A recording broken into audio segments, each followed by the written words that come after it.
አብርሽ ሐኪም ቤት ሄዶ ተመረመረ እና መጠጡ መድኃኒት እንዳለው አረጋገጠ። እንግዲህ ብዙዬ እንደዚህ አታረግም፣ ብታረግም ደግሞ አንተን ለመመለስ ነው ብላ ስትከራከርላት ነበረ ሩትዬ። ትናንት ማታ እንግዲህ ሩቲ ምንም ቢወራ ምንም አልሰማችም ነበር። እየፈለግከው አይደል እንዴ ከኔ ጋር ያደርከው?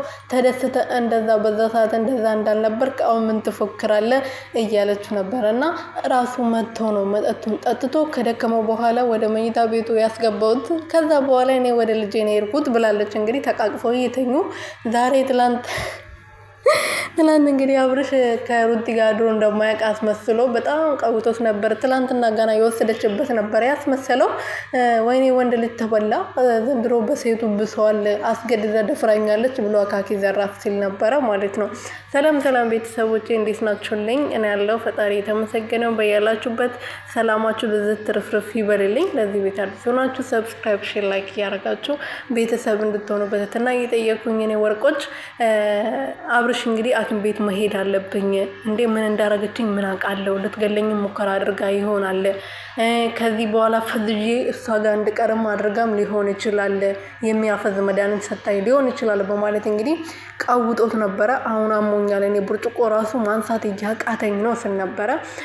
እነሱ እዛ ተቃቅፈው እየተኙ ፍቅራቸውን እየቀጩ፣ እኔ ግን የገረመኝ ነገር ሩቲ እንዴት አስቻላት?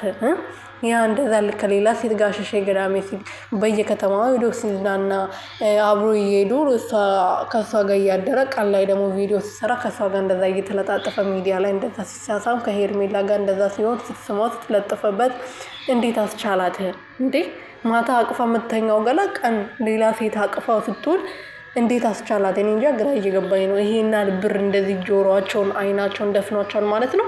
ፍቅራቸውን ሙሉ ነገራቸውን የደፈናቸው ማለት ነው። እኔ ግራ ገባኝ እኮ የምሬ ነው ማለት ነው። ተለያዩ እንዳትሉ አልተለያዩም፣ ድራማ እየሰሩብን ነው።